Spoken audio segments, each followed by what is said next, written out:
Hi student, आज हम देखेंगे क्लास 9th का एक प्रोग्राम जो चैप्टर 9 से लिया गया है। प्रोग्राम नंबर है 9.3। अब प्रोग्राम क्या है इसको देखते हैं। Using an if statement write a program in Java to determine if a number is divisible by another number. तो इसमें हमको ये करना है कि इफ स्टेटमेंट का यूज़ करते हुए हमको एक प्रोग्राम लिखना है जिसमें दो नंबर इनपुट कराना है और उनको चेक करना है कि जो एक नंबर हो वो दूसरे नंबर से डिविजिबल है कि नहीं। तो इसके लिए आइए देखते हैं प्रोग्राम कैसे इसकी कोडिंग की गई है आपके बुक में। तो इसके लिए मैं सबसे पहले ब्लूजी को ओपन कर देता हूँ। अब इसमें जो है सबसे पहले यहाँ पे देखिए आपकी बुक में सबसे पहले यहाँ पे एक लाइन लिखी हुई है डिविजिबिलिटी डॉट जावा। ये जो है कमेंट है, ये जो स्लैश स्टार स्टार स्लैश करके जब कोई चीज़ लिख दिया जाता है तो कमेंट में आ जाती है उतनी चीज़ें। जहाँ से स्टार्ट होता है स्लैश स्टार और स्टार स्लैश से, ये बीच की चीज़ें जो होती हैं ये कमेंट में लिखी होती हैं। इसको कंपाइलर मतलब इग्नोर करता है पूरी तरीके से, इसका कोई मतलब नहीं समझता है, बस ये यूजर को समझने के लिए लिखी होती है। अब इसके बाद यहाँ से मेरी कोडिंग स्टार्ट होती है। यहाँ पे एक जावा में स्कैनर क्लास को इंपोर्ट किया गया है पहली लाइन में। अब उसके बाद दूसरी लाइन में क्या किया गया, एक क्लास बनाई गई है डिविजिबिलिटी नाम की, और यही एक क्लास जो है पूरे प्रोग्राम में है। उसके बाद फिर क्या किया गया है, पब्लिक स्टैटिक वाइड मेन मतलब मेन फंक्शन जो हमारा है उसकी कोडिंग यहाँ से यहाँ तक है। उसके बाद एक फंक्शन और बनाया गया है जो चेक डिविजिबिलिटी नाम से है, जिसकी कोडिंग यहाँ से स्टार्ट होकर यहाँ तक है। अब इसके बाद समझते हैं मेन फंक्शन को। मेन फंक्शन में क्या है, सबसे पहली लाइन एक बूलियन रिजल्ट लिखा हुआ है। इस लाइन का मतलब ये है जैसे इंट एक्स लिखा होता है उसी तरीके से बूलियन रिजल्ट है। ये रिजल्ट वेरिएबल है और किस टाइप का है, बूलियन टाइप। बूलियन एक डेटा टाइप होता है, ये दो वैल्यूज़ केवल अपने अंदर होल्ड कर सकता है। जैसे इंट डेटा टाइप होता है उसमें हम कोई भी डिजिट नंबर मतलब इंटर करवा के स्टोर कर सकते हैं। इसी तरीके से एक बूलियन डेटा टाइप होता है जिसमें हम केवल दो ही वैल्यू इनपुट करवाते हैं, मतलब दो ही वैल्यू स्टोर करवा सकते हैं, या तो ट्रू या तो फॉल्स। इसमें दो ही वैल्यू हो सकती है, या तो ट्रू होगी या तो फॉल्स होगी। ये बूलियन डेटा टाइप मतलब रिजल्ट जो है इसमें दो ही वैल्यू आ सकती है, या तो ट्रू हो सकता है या तो फॉल्स हो सकता है। अब इसके बाद वाली लाइन को समझते हैं। इस लाइन में क्या है, scanner input equals to new scanner. इस लाइन को यूज़ किया गया है इनपुट नाम के ऑब्जेक्ट को बनाने के लिए। यहाँ पे इनपुट नाम का एक ऑब्जेक्ट बनाया गया है इस लाइन में स्कैनर क्लास की हेल्प से। उसके बाद नेक्स्ट लाइन जो है system out dot println, system dot out dot println. इस लाइन को हम लोग मैसेज डिस्प्ले करवाने के लिए यूज़ करते हैं। स्क्रीन पे यूजर को इंस्ट्रक्शन देते हैं। तो इसमें क्या मैसेज डिस्प्ले करवाया गया है, इसमें कहा गया है इंटर दी फर्स्ट नंबर, मतलब पहला नंबर इंटर किया जाए।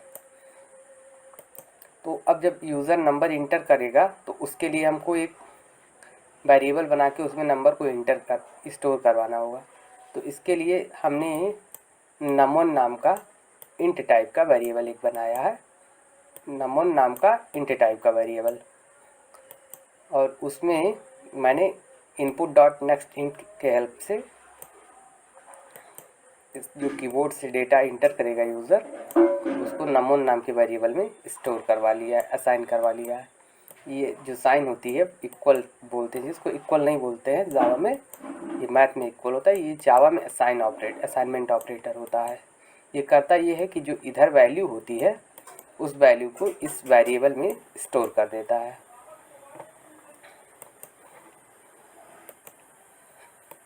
उसके बाद फिर वही जो है काम दोबारा जो यहाँ पे किया गया था दो लाइंस में, वही 2 लाइन्स यहाँ भी यूज़ किया गया है। एक नंबर और इनपुट करवाना है हमको, 2 नंबर इनपुट करवाना है क्योंकि दोनों को 2 नंबर्स की डिविजिबिलिटी चेक करनी है, तो उसके लिए हमको 2 नंबर इंटर करवाना पड़ेगा। तो इसलिए यहाँ पे दूसरा नंबर इंटर करवाने के लिए मैसेज डिस्प्ले करवाया गया है कि इंटर दी सेकेंड नंबर। इससे यूज़र दूसरा नंबर जो है इनपुट कराएगा। तो दूसरे नंबर को इनपुट करने के लिए फिर यहाँ पे हमने इनपुट मतलब ऑब्जेक्ट का नाम डॉट नेक्स्ट इंट मतलब इंट टाइप का वेरिएबल जो कीबोर्ड से स्टोर इनपुट किया जाएगा, इस ऑब्जेक्ट की हेल्प से num2 नाम के वेरिएबल में जो इंट टाइप का है उसमें ये डेटा असाइन करवा लिया गया या फिर इसमें डेटा स्टोर करवा लिया गया है। अब क्या होगा, यहाँ तक प्रोग्राम में एक नंबर num1 में कोई आ जाएगा और एक नंबर कोई num2 में आ जाएगा, यानी हम लोग कीबोर्ड से यूज़र से 2 नंबर अपने num1 और num2 नाम के वेरिएबल में इनपुट करवा चुके हैं। अब नेक्स्ट जो है अगली लाइन देखते हैं। इस लाइन का मतलब ये है, यहाँ पे रिजल्ट लिखा हुआ है। रिजल्ट मतलब क्या, यहाँ पे रिजल्ट मैंने पहले एक डेटा टाइप बनाया, एक मतलब वेरिएबल बनाया है जो बूलियन डेटा टाइप का है, मतलब इसमें ट्रू या तो आ सकता है या तो फॉल्स, दो ही वैल्यू आ सकती है। अब जो है यहाँ पे मैंने एक जो है चेक डिविजिबिलिटी नाम का फंक्शन बनाया है, इसको मेथड बोल सकते हैं, चेक डिविजिबिलिटी नाम का मेथड। अब जब मेथड के अंदर कोई ऐसे कर्ली ब्रैकेट रहता है और इसमें कुछ नंबर लिखे होते हैं, तो इसको जब यहाँ पे मेथड कॉल करना बोलते हैं इसको।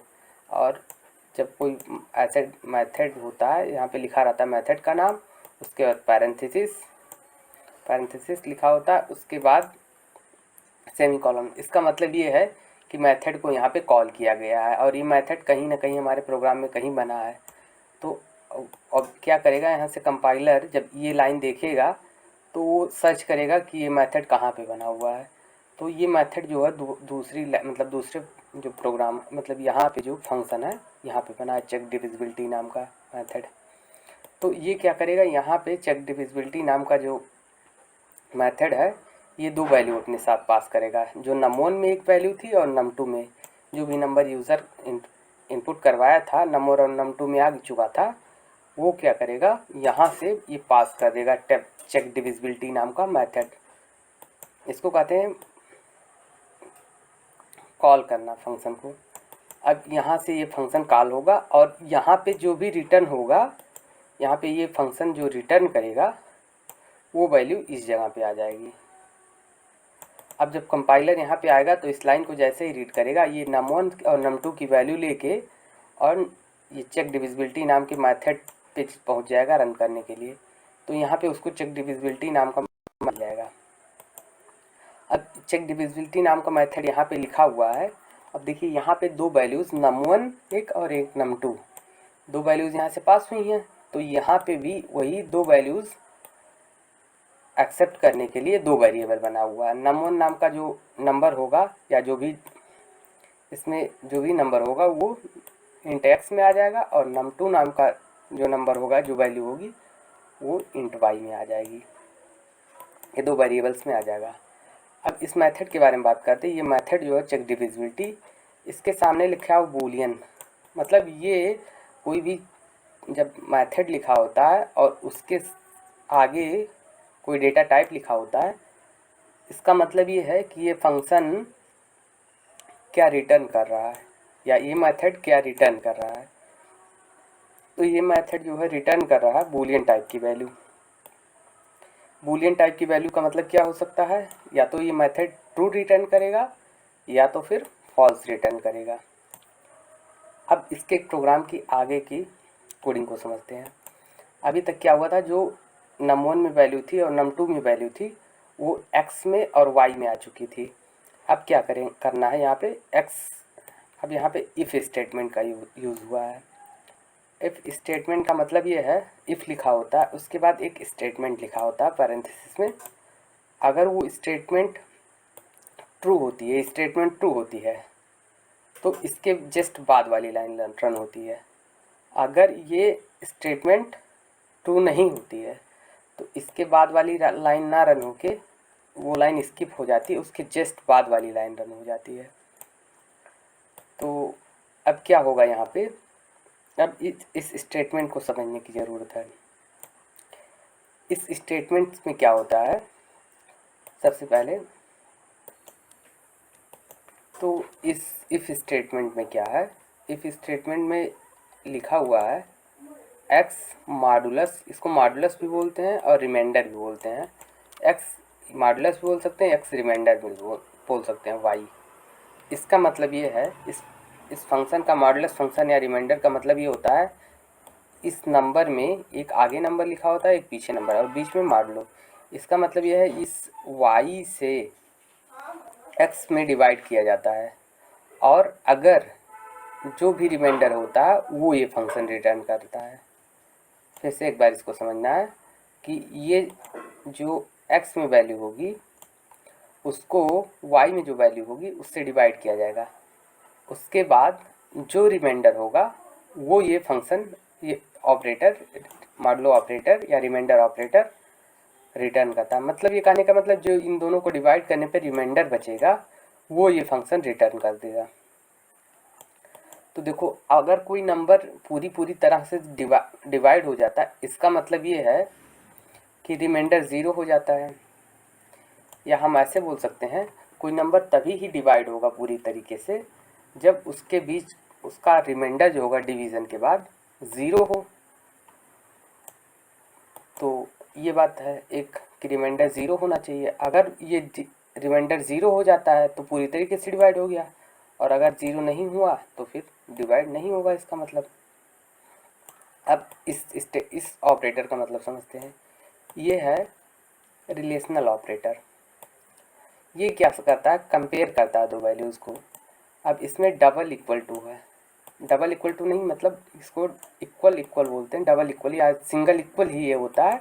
ये क्या करता है, इस ऑपरेटर का काम ये है कि लेफ़्ट साइड की वैल्यू और राइट साइड की वैल्यू को चेक करता है। अगर जो लेफ़्ट साइड में लिखा है सेम वही वैल्यू राइट साइड की भी स्टेटमेंट की आ रही है, जैसे इधर की ज़ीरो है और इधर भी ज़ीरो है, अगर दोनों तरफ इक्वल हो जाता है तो ये ट्रू रिटर्न कर देता है, अदरवाइज फॉल्स रिटर्न कर देता है।